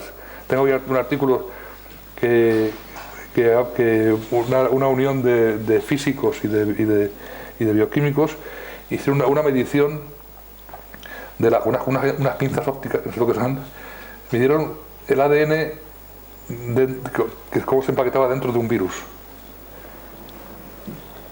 Y dijeron que habían descubierto el motor biológico más potente que se había descubierto jamás, que era capaz de empaquetar una molécula de ADN que era de no sé cuántos órdenes de magnitud mayor que la cápsida, hasta un estado casi cristalino. O sea, que el empaquetamiento del ADN de los virus es como un cristal. Y es algo sorprendente porque los biólogos estos que nos hablan de los virus como algo malo, hablan de que son egoístas, de que no matan a las víctimas para poder reproducirse más, que se refugian hay reservorios en África donde salen los virus para matar a los seres vivos, y lo hablan como si fueran, pues eso, seres vivos, egoístas y malvados, y con intenciones malvadas, por cierto. Pero es que no, los virus son algo inerte. Son paquetes de información que cuando llega a una célula y se encuentra hay un sitio por el que penetra, tiene que tener la célula un receptor para que el virus se integre ahí, entra, inyecta el material genético y lo integra en los cromosomas. O sea que son como paquetes de información. Y entonces la evolución es por integración de paquetes completos de información. O sea, el primer paso de la evolución de la vida que son integración de bacterias, de 2 bacterias para los animales y de 3 para los vegetales. Integración de paquetes complejos de información. La información posterior ha venido por paquetes complejos de información de virus. Son integraciones de sistemas complejos que luego se remodelan o cambian en función de acciones ambientales. Pero vamos, por supuesto que los virus es una cosa realmente súper misteriosa. Y tengo más información aquí, pero es que ya es un poco tarde, yo creo. Pero tenía aquí datos, mirad. El cáncer de mama emite partículas ultravirales Cuando hablan de los virus que provocan enfermedades, no, es mentira. Los órganos enfermos emiten partículas virales. El cáncer de mama, partículas emitidas por el cáncer de mama, que son de secuencias endógenas retrovirales. Y posiblemente esto provoca la metástasis, pues son secuencias que se pasan a otra célula y la integran y ponen en marcha el desarrollo embrionario, con lo cual el cáncer es un desarrollo embrionario. La gripe aviárica y compañía. Me puse a buscar la fábrica de vacunas o sus negocios, pues claro, si la farmacéutica es un gran negocio, lo cual es una cosa, con lo cual les conviene que haya enfermos, evidentemente. La vacuna es un negocio redondo, porque claro, son 20 millones de dosis. Y me puse a ver cómo fabricaban las vacunas contra la gripe. Y le ponían tan contentos, tan orgullosos, que fabricaban la gripe las vacunas contra la gripe, cultivando el virus de la gripe en huevos de pollo embrionizados. Que, como has visto antes, que están llenos de partículas retrovirales. Porque para cultivar los virus, lo que hacer es cultivarlos en organismos embrionarios para que, como están creciendo las células, para que salgan muchos virus. Y claro, al cultivar huevos de virus de gripe humana en huevos de pollo embrionizados, sale la gripe aviar, que es mezcla de virus humano y de ave. No es que haya pasado de un pato a un chino. No, eso no ha pasado nunca.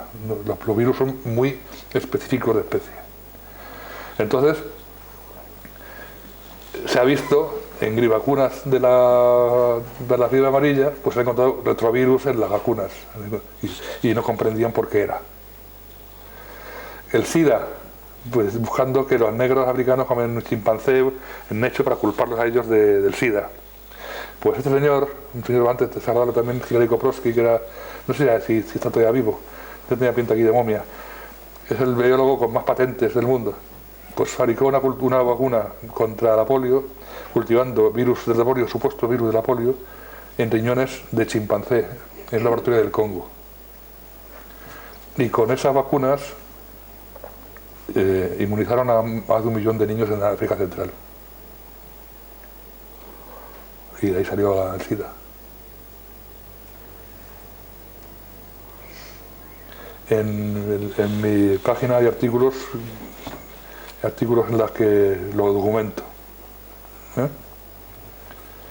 Porque cuando tú haces una vacuna cultivando virus en un tejido de otro animal, produce virus híbridos, y luego cuando piensas en las enfermedades que había de origen viral de principios del siglo XX hasta ahora, y piensas cómo hacían las vacunas de poner los pelos de punta. Cultivaban los virus, que encontraron el virus de la polio humana, lo encontraron en las heces de un niño sano.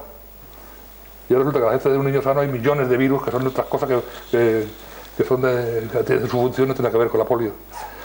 Pues resulta que si tú cultivas los virus en un organismo, produciendo hibridación de virus humanos con los animales, sacas esos virus, los centrifugas, sacas el sobrenadante, lo echas formaldehído para matar los virus, y eso ya es la vacuna, con virus atenuados que decían, está metiendo virus híbridos a cajaporro a todo el mundo. Entonces las vacunas ¿tienen razón de ser o no? Yo, ese tema, como es un tema tan tremendamente personal de la gente que se siente tranquila y segura con las vacunas, yo no quiero dar una opinión rígida. Yo solamente digo que piensen en estas cosas. No quiero que me digan que ese señor es un tío que va diciendo a la gente que no se vacune, porque puede producir que la gente se muera. No quiero hablar del tema más que decir, las vacunas se hacen de una forma aberrante. La concepción de los virus como algo malo es algo aberrante, pues ya he visto que son fundamentales para la vida. Y cuando hay virus malos es porque hemos hecho algo para que sean malos. Entonces, pues... ¿Por qué? Cuando son malos es porque hemos hecho algo que ha provocado que sean malos. Igual que las bacterias son patógenas cuando algo agrede su funcionamiento normal, pues los virus cuando una manipulación hace que se hibriden virus humanos y virus animales, pues se produce un virus patógeno que es malo. Pero todos estos virus, el ébola y todo esto son pues el ébola, manipulaciones. El ébola, mire. A ver. Herencia inesperada. interacciones múltiples de antiguos coronavirus y ebolavirus en genomas de vertebrados. Son virus endógenos de vertebrados. El ébola y el Marburg. Entonces, cuando un virus endógeno está ahí para funcionar con lo demás, aparece como un virus patógeno, es que alguien ha hecho algo que es patógeno. Como por ejemplo cultivar virus humanos en órganos de animales y se ha aparecido un virus de ébola que es patógeno. Porque insisto, si el virus del ébola es endógeno de vertebrados y los virus endógenos son virus que están colaborando al funcionamiento y aparece de repente en África, ¡pum!, en el laboratorio de África, donde los laboratorios farmacéuticos han hecho experimentos con africanos desde mucho tiempo, pues, yo no quiero ser dogmático, pero vamos, ya hemos visto los virus endógenos lo que hacen y ya hemos visto que en PLOS Pathology apareció este artículo diciendo que el ebolavirus y el Marburg virus son endógenos en vertebrados.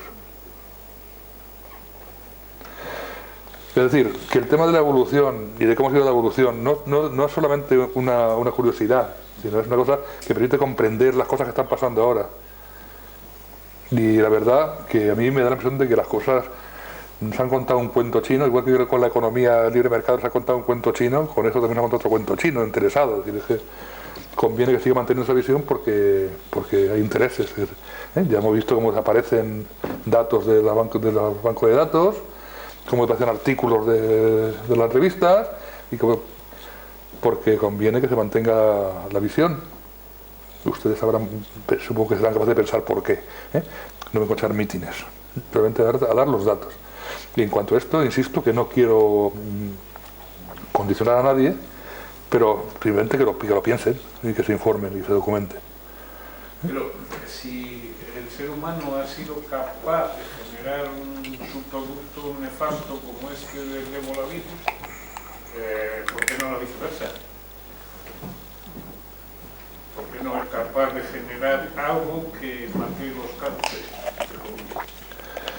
Pues vamos a ver, en primer lugar hay una concepción de la vida radicalísima de los biólogos, y sobre todo los anglosajones, porque además es culturalmente, el darwinismo es pura cultura anglosajona, puro calvinismo, el individualismo, la competencia, el egoísmo, selfish. El selfish en inglés no quiere decir, no es lo mismo que en español. En español egoísta es un cabronazo. En inglés un selfish es uno que haga lo suyo, como Dios manda. Como dice Dios, que tú hagas lo suyo, eres trabajador, laborioso, vas al cielo. Entonces el darwinismo es puro calvinismo, es egoísta. Entonces, pues estos científicos tienen una visión pues clarísima del tema, de que los virus, si lo ves tú ahora mismo en las unidades, los virus son parásitos obligados porque necesitan el huésped para vivir, y pues pum, y todo lo que hacen es reproducir. Pues ¿cómo le puedes cambiar? Aunque tengas estos datos, no le vas a cambiar. Cuando sale, por ejemplo, el virus ese que resulta que es fundamental porque claro, está involucrado en negocietes de las células madre, porque van a usarlas para curar enfermedades, hay un virus que es fundamental para las células madre. El virus, que no necesito un virus, porque eso lo han visto, pero el resto de información que hemos visto aquí, como si no existiera. Es como si no existiera. Entonces, ¿qué pasa? Pues que siguen actuando como si no hubiera pasado nada, y como lo que importa es sacar patentes, y sacar vacunas, y sacar medicinas, y sacar que den dinero, pues siguen a piñón fijo. Y vamos, claro, yo comprendo. Fíjese que casi prefiero ya callarme, incluso, y no dar una conferencia. Por cierto, que corte al principio, que es ridiculez. Pido disculpas por los pucheros. Pero me parecía Cayo Lara. Pero que es tan diferente la realidad que han visto ustedes aquí de lo que nos han contado, que yo pienso que jamás van a asumirlo. Es más, si llevo desde el 95 mareando la perdiz y machacando, y voy yendo a todos los sitios donde me llamaban, y ya ves, como que no llover, pues esto no va a cambiar, porque hay intereses muy importantes. Y el artículo este recientísimo del chaval, al que había estado viendo los virus endógenos de los genomas, y cuando lo pone en el banco de datos se los quitan. Yo la verdad que lo veo un poquito... Intereses solamente con comerciales o hay más? Yo pienso que una mezcla de intereses ideológicos, de la visión de la vida, de mantener de que la vida es competencia, que los más altos trincan y que por eso ellos son los reyes del mambo. Y nosotros somos brown men intermedio en la escala. Nosotros estamos en la, según las 26 clasificaciones de humanas que tienen los anglosajones, pues nosotros somos por la mitad para abajo. Están arriba, pues, están arriba están los polacos y los judíos y luego arriba los wasps, los anglosajones. Y luego allá abajo están los moros y los negros. Estamos por abajo. Entonces hay una visión que es así, de que de Darwin, ¿no? De que la vida del ser humano, el hombre está entre decía que el negro está entre el hombre y el gorila, decía Darwin en El origen del hombre, y que la vida es competencia y que claro, que los que más aptos son los que explicaba que Gran Bretaña era la reina del mundo porque eran sus hombres eran los más aptos del mundo. En la época en que Gran Bretaña dominaba, pues, no sé, un tercio del mundo o más, ¿no? En la época de máximo esplendor colonial, con la India, con África, pues se sentía los reyes del mambo y decían que esta es la explicación de que eran los más aptos. Y ahora pues, los herederos son los norteamericanos. Entonces, hay factores ideológicos, de visión de la vida, de que son también una forma de justificar la realidad, ¿no? De que la vida es así porque hay unos más aptos y otros menos aptos. Y que menos aptos, también incluso. Sí, porque además el darwinismo es una religión. Pues es igual, es fanático, es una creencia absoluta y que al que la critica le ponen, no, a mí me han dicho de todo, ¿no? ¿Cómo me atrevo yo? ¿Cómo me atrevo? Pues soy científico y es mi trabajo. ¿Cómo me atrevo a analizar el darwinismo? Es que es mi trabajo, es lo que tengo que hacer. Lo que no entiendo es cómo ustedes no lo hacen. Cómo repiten y repiten y repiten y encima se cabrean cuando alguien dice, oiga, que esto no vale para explicar las cosas, que esto no explicará. Que si los ciervos se pelean con los ciervos con las ciervas y salen ciervecitos. ¿Y qué? Selección natural. Entonces, pues es muy complejo. Y además, fíjese usted que donde menos se entiende es en la universidad. O sea, eso que he dicho antes de los chicos de quinto curso, chicos súper inteligentes y bien formados. Le argumentan esto y lo que he dicho, de una mirada absolutamente inexpresiva. Porque lo que hay es lo que hay, y lo que me lo olvido. Claro, yo también creía en los libros. Yo cuando empecé a estudiar, a dar clases, me formé comprando libros, Oxford University, no sé qué, el Simmons, el Pilbeam, todos anglosajones. Y claro, venían los libros y me lo creía, yo pues un puro, yo hablaba de Darwin, que fue el que descubrió la evolución, tal y cual, selección natural, tal. Y los chicos ahora, pues si los libros dicen eso, si los libros americanos dicen eso, si los libros ingleses dicen eso, si los Dawkins, si los más científicos dicen eso, pues era así. Y este señor que viene, que es de Alcalá de Henares, con pinta camionero, diciendo que no, pues... Y con la gente, pues parece que tiene pereza de pensar, no quieren las cosas de las masticadas y promocionar. No se para. Pues claro, además, en la universidad, el que se para se queda de lado. Yo inicialmente trabajaba en ecología humana y hacía investigaciones de ecología humana, de hipertensión arterial, niños, crecimiento y desarrollo, y publicar. Cuando dije, coño, ¿esto qué pasa con el darwinismo? Y paré de publicar, ya te quedas ya.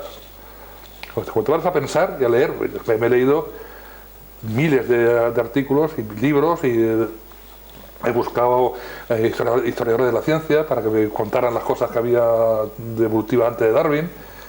Y claro, eso es tiempo perdido, eso no haces currículum. Porque encima los artículos que publicas tampoco te lo valoran, te lo rechazan además. El primer artículo que mi página está en inglés, dio más vueltas y decía que decía cosas muy raras y que no. ¿Pero son prácticas exclusivamente de la comunidad científica en España o es...? No, a nivel global, porque además la hegemonía anglosajona se publica en inglés, se habla en inglés, se piensa en inglés. Es que el lenguaje incluso determina cómo piensas. O sea, el lenguaje español hace que tú veas la cosa de una forma diferente al lenguaje inglés. Pues como he dicho antes, ¿no? Selfish en inglés es el señor que es como debe ser. El que va a lo suyo, como Dios dice que va...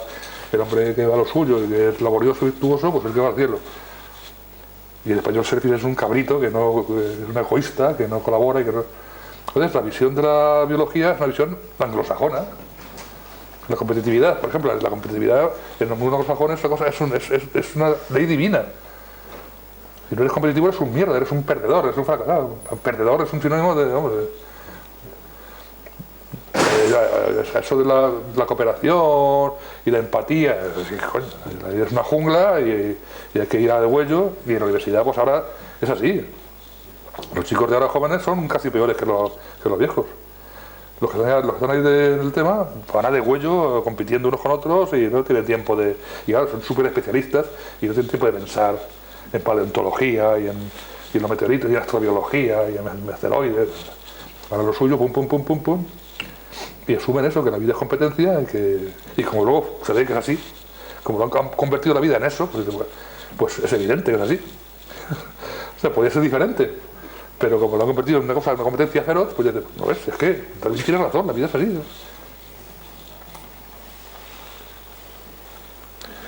Pero comprende porque soy pasero en mi última conferencia, que llega un momento y dice, bueno, joder, es que si, con todo lo que hay, venga, si es que deberían estar, y dice, bueno, qué maravilla, juntarse los biólogos. Yo propuse una vez en mi universidad, cuando era joven, que era un pardillo, crear un instituto de biología teórica.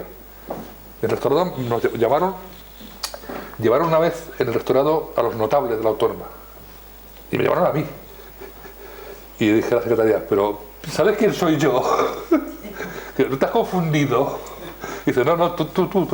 Y dije, bueno, para que dieran ideas. Y yo, pues, los notables que iban a ir a protestar. Porque yo investigo mucho y no tengo dinero para mi laboratorio. Y yo dije, no, aquí he pedido que demos ideas. Y yo mi idea es formar, como hay un caos enorme en la biología, formar un instituto de biología teórica, que sería el primero en España. Y juntarnos con un bioquímico, un genético, un paleontólogo. Y en mi despacho de becarios, que tenía vacío en ese momento, digo, tengo un material informático, coger una becaria para que hacer una revista, hacer reuniones, intercambiar información, publicar trabajos conjuntos y repensar la biología y plantear, pues, por aquí. O sea que llega un momento y dice, bueno, pues bien, así llevo 20 años con el tema, voy a tener 2 nietos y voy a pasar bomba con ellos, pues que lo den. Si no quieren enterarse, que lo den. Porque es que, insisto, que con todo lo que hay, si no se han planteado que hay que cambiarlo, pues es que no va a cambiar nunca.